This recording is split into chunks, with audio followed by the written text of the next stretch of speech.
Bismillahirrahmanirrahim. Elhamdülillah. Vessalatu vesselamu ala Resulillah. Ve ba'd. Assalamu alaikum ve rahmetullahi ve barakatuh. Urmatlı mu'min musulman bir tuğandar.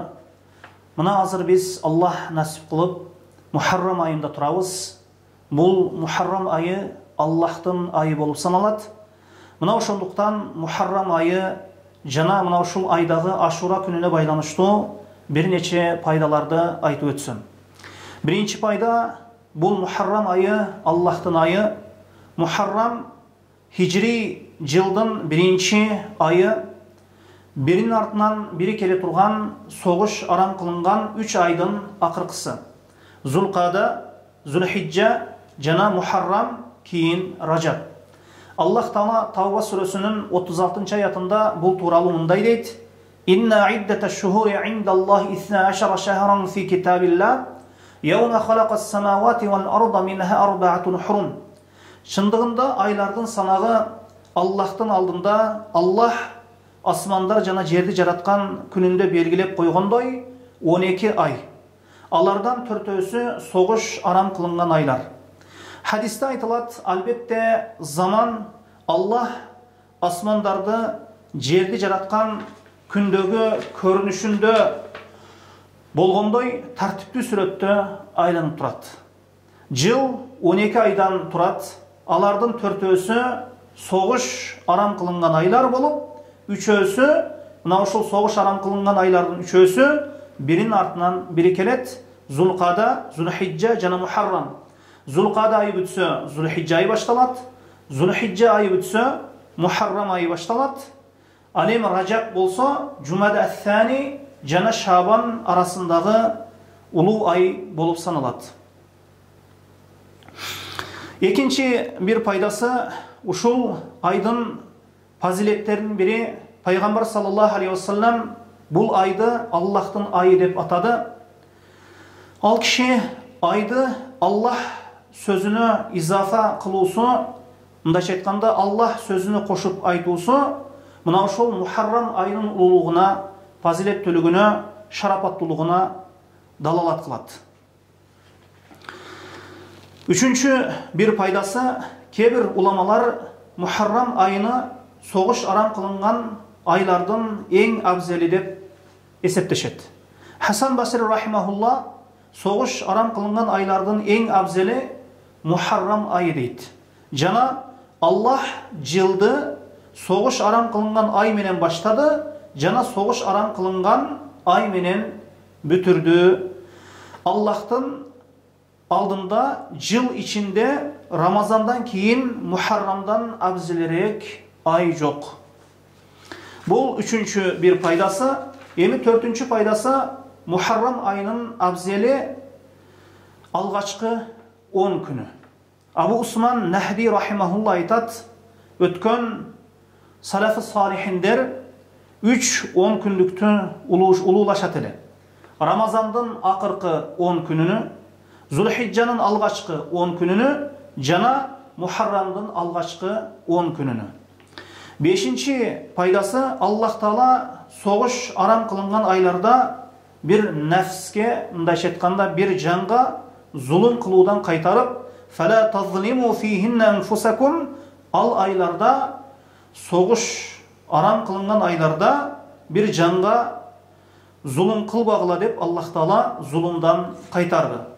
Bu ay urmatlı cana ulu bolgonundan mında kılıngan günü başka aylarda karaganda katturak bulut, oğurrak bulut.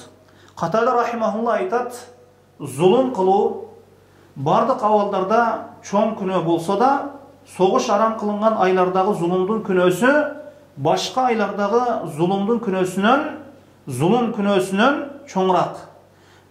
Yemi Allah birok Allah özü kalagan nersesin ululayt deydi. Buna oşonluktan Muharram ayında kılıngan günü jasalgan kılıngan zulüm bu başka aylardağı zulümge karaganda çoğurak bolup жазылат eken. Altıncı bir paydası bul ulu ayda köyrek oruza tutu mustahab. Hadiste Ramazandan keyin en afzal oruza Рамазан айының оразасынан кейінгі ең абзел ораза Аллахтың айы Мухаррам айының оразасы дейілінеді. Парыз намаздан кейінгі ең абзел намаз түнгі тахаджуд намазы дейілінген. Ибн Раджаб рахимахулла айтады, Рамазан оразасынан кейін нафил оразалар içinde ең абзелі Аллахтың айы. Аллахтың айы дейілінеді. Аллахтың айы Мухаррам айының оразасы екеніне ушул хадис ашық далил. Эми бұл сөздер негізінен нафил оразаларға байланыштуу. Жетінші пайдасы Мухаррам айында ораза тұту мустахаб дегені, бұл айда көбірек ораза тұтылады дегені. Айдың барысында ораза тұтылады деген емес. Анткени мына хадистерде келишинче пайгамбар саллаллаху алейхи вассалам Рамазандан башка айларда толук ораза кармаган эмес, ал эми Рамазандан башка айларда ошол Шабан айында көбүрөөк ораза туткандыгы мына хадистерде риваяты келген. Пайгамбарыбыз эми 8-чи пайдасы, пайгамбарыбыз саллаллаху алейхи вассалам Рамазан оразасынан кийин эң абзел ораза Мухаррам айынын оразасы экенин ашык айкын мына баяндап айтып кетти. Мухаррам айынан көрө Шабан айында көбүрөөк ораза туткандыгы бул мына хадистерде пайгамбарыбыз саллаллаху алейхи вассаламдын хадистеринде бизге белгилүү болот. Алымдар эмне үчүн анда пайгамбарыбыз саллаллаху алейхи вассалам Рамазандан кийинки, Рамазандан алдыңкы ай Шабан айында көбүрөөк ораза тутту, ал эми Мухаррам айында көбүрөөк ораза тутпады делинсе, алымдар жооп берип айтат. Bir sözgө көрө, bir pikirge көрө, бұл оразанын фазилети пайгамбарыбыз саллаллаху алейхи вассаламдын жашоосунун өмүрүнүн акырында ораза тутууга кадыр болуусунан алдын билген дейилет. Мындайча айтканда пайгамбарыбыз саллаллаху алейхи вассалам өмүрүнүн акырында бул оразанын фазилеттүү экендиги пайгамбарыбыз саллаллаху алейхи вассаламга билдирилген дейилет. Мухаррам айынын оразасынын фазилети. Эми башка бир сөзгө көрө пайгамбарыбыз саллаллаху алейхи вассалам сапарда болуп калган, же ооруп калган сыяктуу, же бир оорусу болгону сыяктуу, же сапарда болуп калганы сыяктуу, мына ушундай ораза тутуудан ошол тыюучу үзүрлөр болгону деп айтылат. Эмне үчүн пайгамбарыбыз саллаллаху алейхи вассалам Рамазандан ошол башка айларда Шабан айында көбүрөөк ораза тутуп, ал эми Мухаррам айында көп ораза туткандыгы айтылбагандыгынын себебин алымдар мына ушундай эки пикирге көрө түшүндүрүшөт. Эми 9-чу бир пайдасы өткөн уламалар, өткөн салихиндер, жумхур уламалар назарында Ашура Мухаррам айынын 10-чу күнүдө. Хадистердин мааниси мына ушуга далалат кылат. Кала берсе, мына ошол Мухаррам айынын 10-чу күнү Ашура күнүнүн оразасы экендиги баарыбызга белгилүү. Эми 10-чу пайдасы Ашура ислами атама, жахилият заманында Ашура деп мындай айтылбаган. 11-чи пайдасы Ашура күнүнүн оразасынын мустахабтыгы мына күчтүүрөөк далилдерге, сахих хадистерге лайык. Мына хадисте Ашура күнүнүн оразасы өткөн жылдагы күнөөлөргө каффарат болуусуну Аллахтан үмүт кыламын деп пайгамбарыбыз саллаллаху алейхи вассалам айткан экен. 12-чи пайдасы Ашура күнүнүн оразасы бардык кичине күнөөлөргө каффарат болот, ал эми чоң күнөөлөргө каффарат болбойт, анткени чоң күнөөлөргө өзүнчө тооба кылуу зарыл. Эми кичине күнөөлөрдөн дагы инсан ошол таза болгон болсо, жана эгер инсан чоң күнөөлөрдөн да таза болгон болсо, ошол инсанга жакшылык үстүнө жакшылык, көптөгөн жакшылыктар, сооп иштер жазылган болот, анын даражасы көтөрүлгөн болот. Мына ошондуктан чоң күнөөлөр үчүн атайын өзүнчө тооба зарыл. Ал эми 13-чү пайдасы ар бир үй бүлө ээси өзүнүн жакындарын, өзүнүн үй бүлөсүн мына ошол Ашура күнүндө боло турган оразого кызыктыруусу керек. Мына ушуну айтуусу лазым болот. Рамазандан алдын бул ораза, Ашура күнүнүн оразасы фарз эле. Рубай бинти Муавиз радияллаху анхадан келген хадисте Ашура оразасы тууралуу айтылат. Biz бұл күндүн орозосуну тутат элек, жана жаш балдарыбызды дагы мына ушул күнү орозо туттурат элек. Эгер алар ыйлай турган болсо, аларга жүндөн оюнчуктарды жасап берет элек. Алардын бирөөсү тамак жеймин деп ыйласа, ага мына ошол оюнчук, ошол жүндөн жасалган нерселерди оюнчук кылып берет элек. Ифтар вактысы болгончо мына ушундай иш тутат элек дейилет хадисте. 14-чү пайдасы, яхуд насараларга карама каршы иш туткан абалда 9-чу жана 10-чу күндөрдү кошуп орозо тутуу мустахаб болуп саналат. Яхуд насаралардын орозосуна окшошуп калбоо үчүн Мухаррамдын 9-чу жана 10-чу күнү орозо тутулса, мына ушул иш сүннөткө лайык болот. Ибн Аббас радиаллаху анхудан айтылат, пайгамбарыбыз саллаллаху алейхи вассалам Ашура күнү орозосуну тутуп, башкаларды дагы мына ушул күндүн орозосуна буйрганда, сахабалар айтышты, Аллахтын элчиси бул күндө яхудилер жана насаралар бул күндү улуулашат дейишти. Ошондо пайгамбарыбыз саллаллаху алейхи вассалам кийинки жыл келсе иншаалла 10-чу күнгө 9-чу күндү кошуп орозо тутабыз деп айтты. Бирок кийинки жыл келбестен туруп, Аллахтын элчиси саллаллаху алейхи вассалам аламдан өтүп кетти. Башка бир риwayatта эгер кийинки жылгача калсам, жашасам, албетте 9-чу күнүндө да орозо тутамын деген экен пайгамбарыбыз саллаллаху алейхи вассалам. Пайгамбарыбыз саллаллаху алейхи вассалам Мухаррамдын 10-чу күнү ошол Ашура күнү гана орозо кармаган, ал эми андан кийинки пайгамбарыбыз саллаллаху алейхи вассаламдын жолун улаган сахабалар 9-чу, 10-чу күн кылып орозону кармашкан. 15-чи пайдасы, ким 9-чу күнү орозо тута албаган болсо, яхуд насараларга ошол туткан иши окшошуп калбоосу үчүн 10-чу күнүгө 11-чи күндү кошуп орозо тутуусу дагы бул шарият болуп саналат. 16-чы пайдасы, Мухаррам айынын качан киргени билбей кала турган болсо, мына ошондуктан ошол этиятын алып, Ашураны коюп жибербестик үчүн, Ашура күндү өткөрүп жибербөө үчүн, мына ошол айдын ошол киргенин жакшы билбей кала турган болсо, бир күн алдын жана бир күн кийин орозо тутуп коюшунда эч кандай тыюу жок. Ошол Ашура күнүндөн бир күн алдын же бир күн кийин орозо тутуп коюусунда эч кандай мында тыюу жок. 17-чи пайдасы, Ашура орозосу айрым уламалар назарында 3 мартабага ээ болуп саналат. Биринчиси 3 күн орозо тутуу, бул 9-чу, 10-чу жана 11-чи күндөр.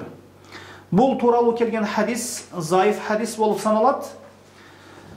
Кээ бир өткөн салихиндер этият тарабын алып мына ушундай иш жасашкан экен, бирок бул тууралуу келген хадис заиф болуп саналат. Экинчиси 9-чу жана 10-чу күндөр орозо тутуу, көбүрөөк хадистер мына ушул түрдө келген. Мына ошондуктан Мухаррамдын 9 жана 10-чу күнү орозо кармоо бул албетте сүннөткө лайык иш болот. Ал эми үчүнчүсү жалгыз ошол Ашура күнүнүн өзүндө гана орозо тутуу, 10-чу күнү Мухаррамдын 10-чу күнү Ашура күнүнүн өзүндө гана ошол жалгыз ошол күнү гана орозо тутуу, бул дагы дурус, бул макрух эмес. 18-чи пайдасы, эгер Ашура күнү жума же ишемби күнүнө туура келип кала турган болсо, жалгыз ошол күндүн өзүндө орозо тутууда эч кандай тыюу жок, жана бул макрух саналбайт. Анткени бул орозо жума же ишемби күнү үчүн болгон иш эме. Анткени бул орозо жума же ишемби болгон үчүн эмес, балким орозосу машру шарият болгон күндөрдөн болгон үчүн мына ушул ишемби күнү дагы, жума күнү дагы бул күндүн орозосу тутула берет. 19-чу пайдасы, кимдин Рамазан орозосунан калган казасы болсо, нафил орозо сыпатында Ашуранын орозосуну тутат, ошол мойнундагы каза орозолорду андан кийин тутуп бере берет. Мына ошол туура пикирге көрө, мына ошол кимдин Рамазан айынан казасы боло турган болсо, Ашура күнү келип кала турган болсо, Ашура күнүнүн орозосун кармап, андан кийин каза орозону кийинки Рамазанга чейин кармап берүүгө мүмкүнчүлүк бар. Эми ким Рамазан орозосунан калган каза орозосу болсо, аны Ашура күнүнүн каза ниетинде тутса, кээ бир ахли илимдер назарында бул дагы дурус боло берет. Ашура күнүнүн орозосунда соогун алат, жана каза орозосундагы ошол моюндан өтөгөн болот деп, мына ушундай кээ бир алымдар, Ибн Усаймин рахимахуллахар мына ушундай фатва беришкен экен. Андан кийинкиси дагы бир пайдасы, 9-чу жана 11-чи күнү Рамазан 9-чу жана 11-чи күнү Рамазандын Қазасын ниет қылып, Ашура күні болса, нафилді ниет қылып ораза тұту дағы дұрыс.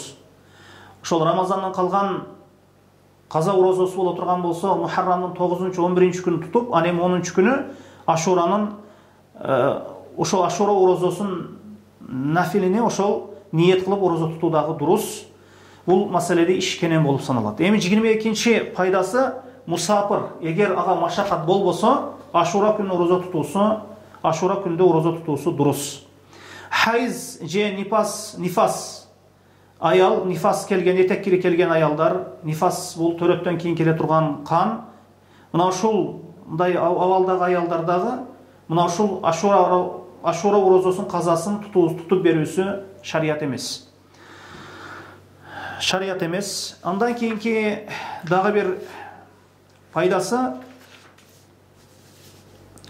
кимдин ошол оорусу себеп же хайз же бала эмизгени себеп кээ бир үзүрлөрү болуп кала турган болсо, жыл сайын Ашура күнүнүн оразасын кармап, Мухаррам айынын 10 күнүндөгү Ашура күнүнүн оразасын жыл сайын кармап келген болсо, адатына көрө эми оорусу себеп, бала эмизгени себеп же хайз, нифас каны себеп тута албай калган болсо, мына хадисте айтылынат, эгер пенде же мусапыр болсо, же ага бир оору жетип бир үзүрү болуп кала турган болсо, ошол ден соолугу убагындагы абалынча сооп иштери, ажыр сооптары жазыла берет деп хадисте айтылынган. 25-ші пайдасы Рамазандан алдын Ашура оразасы парз эле. Соң ошол Рамазан оразасы парз болгондон кийин бул Ашура күнүнүн оразасы мустахаб оразага айланды. Момундардын энеси Айша радиаллаху анха айтат, Рамазан оразасы парз болуусунан алдын пайгамбарыбыз саллаллаху алейхи вассалам Ашура оразасын тутууга буйрат эле. Рамазан оразасы парз болгондон кийин Ашура оразасын каалаган тутат эле, каалаган тутпайт эле. Башка бир хадисте бул Ашура күнү Аллах силерге анын оразасын парз кылбады, бирок мен ораза тутамын. Силерден ким кааласа ораза тутсун мына ушул күнү, ким каалабаса ораза тутпасын деп пайгамбарыбыз саллаллаху алейхи вассалам айткан экен. Бул хадисти Бухари жана Муслим риваят кылган. 26-чы пайдасы Арафа күнү Ашура күнүнөн абзел жана анын оразасы, ошол Арафа күнүнүн оразасы 2 жылдык күнөөлөргө каффарат. Ал эми Ашура күнүнүн оразасы 1 жылдык күнөөлөргө каффарат. Ашура күнү Муса алейхиссаламга таандык, Арафа күнү болсо пайгамбарыбыз саллаллаху алейхи вассаламга таандык. Эми бул биздин шариятыбыздын өзгөчөлүктөрүнүн бири болуп саналат. Ошон үчүн Арафа күнү абзел, анткени Аллах алам бул пайгамбарыбыз саллаллаху алейхи вассаламдын фазилети жана берекеси ашыкча болгону себеп болса керек. Аллах алам. Дагы бир пикирге көрө, Ашура күнү Аллах Муса алейхиссаламга душмандарынан кутулуу берди. Мындайча айтканда, неаматыны толук кылып берди. Арафа күнү болсо Аллах Мухаммад саллаллаху алейхи вассаламга рисалатты толук кылып, неаматыны толук кылып берди. Эми дини неаматтын толук болуусу денелик неаматтын толук болуусунан абзел. Муса алейхиссалам ошол Фираун жана анын аскерлеринин коомунан эсен аман ошол денесине ошол эч бир зыян жетпей Аллах тааланы куткарып алып чыгып койду деңизден. Эми бул албетте денеге байланыштуу бир неамат. Ал эми пайгамбарыбыз саллаллаху алейхи вассаламга Арафа күнү мына ушул диндин толук болуусу бул денелик неаматтын толук болуусунан абзел жана эң улуу неамат болуп саналат. Мына ошондуктан бул Ашура күнүндөгү ораза, мындайча айтканда, бул неамат, бул денедеги неамат. Ал эми бул болсо, бул Арафа күнүндөгү болсо, диндеги неамат болуп саналат. Ибн Аббас радиаллаху анхудан риваят кылышынча, пайгамбарыбыз саллаллаху алейхи вассалам Мадинага келген кезде, Мадинада яхудилер Ашура күнүндө ораза туткандарын көрүп, пайгамбарыбыз саллаллаху алейхи вассалам бул кандай күн, бул күндө эмне үчүн ораза тутуп жатасыңар деп сураганда, пайгамбарыбыз саллаллаху алейхи вассаламга алар айтышты, бул улуу күн. Аллах бул күнү Муса жана анын коомуна кутулуу берип, Фираун жана анын коомунан куткарып, аларды чөктүргөн күн. Башка бир риваятта бул күндө Аллах Муса алейхиссалам жана Бани Исраилди Фираундун үстөн кылган күн дейлинген.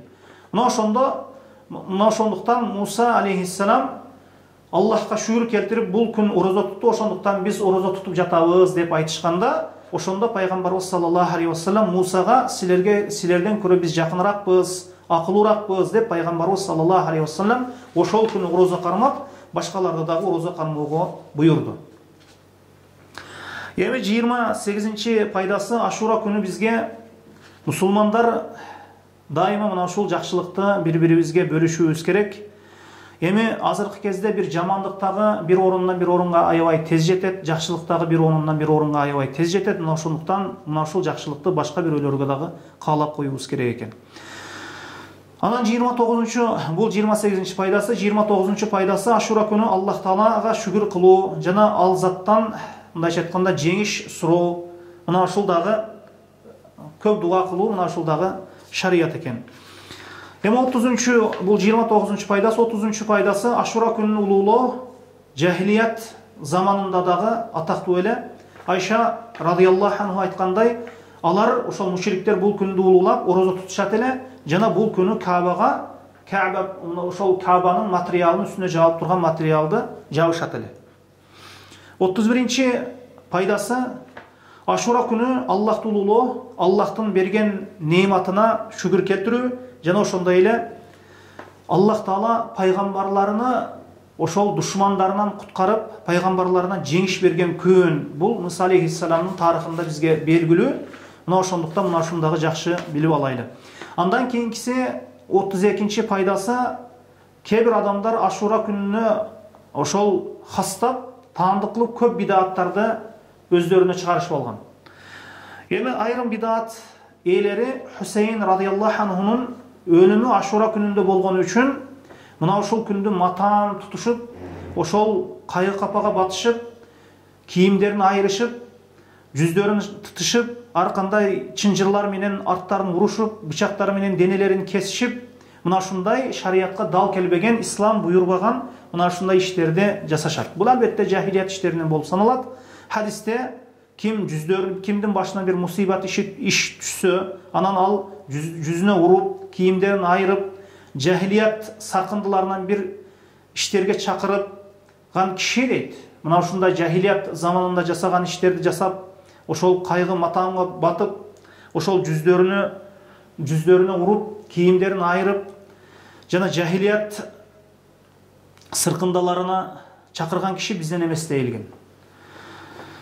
Эми мына ошондуктан мусулман киши башына мусибат түшкөн убакытта Аллахка сабыр кылат, Аллах Тааладан сооп үмүт кылат, Аллахтын казайы кадарына ыраазы болот.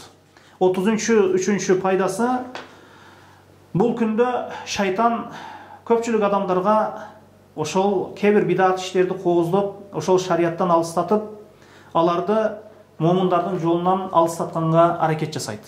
Алардын кээ бирлери бул күндү матаам тута турган, азап күтө турган, ошол же мына ушундай кайгы капага бата турган күн кылып алышкан.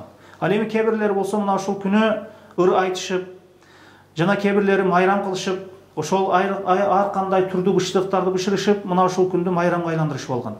Албетте бул яхуд насаллардын кылган иштеринен болуп саналат. Мусулмандар мындай иштен алыс, таза. Мына ошондуктан мусулман киши мындай нерселерден алыс болуубуз керек. Пайгамбарыбыз саллаллаху алейхи вассалам айткан, ким бир иш кылса, ошол иши биздин ишибизден болбосо, ал иши өзүнө кайтарылат деп айткан. Мына ошондуктан мына ушул Мухаррам айында дагы жана Ашура күнүндө дагы биз Куран сүннөткө ылайык амал кылганга, иш тутканга аракет кылуубуз керек. Мына ошондуктан илим алуубуз керек, окуу үйрөнүүбүз керек. Аллах Таала бизди жакшы көрө турган жана өзү ыраазы боло турган амалдарга ылайык кылсын.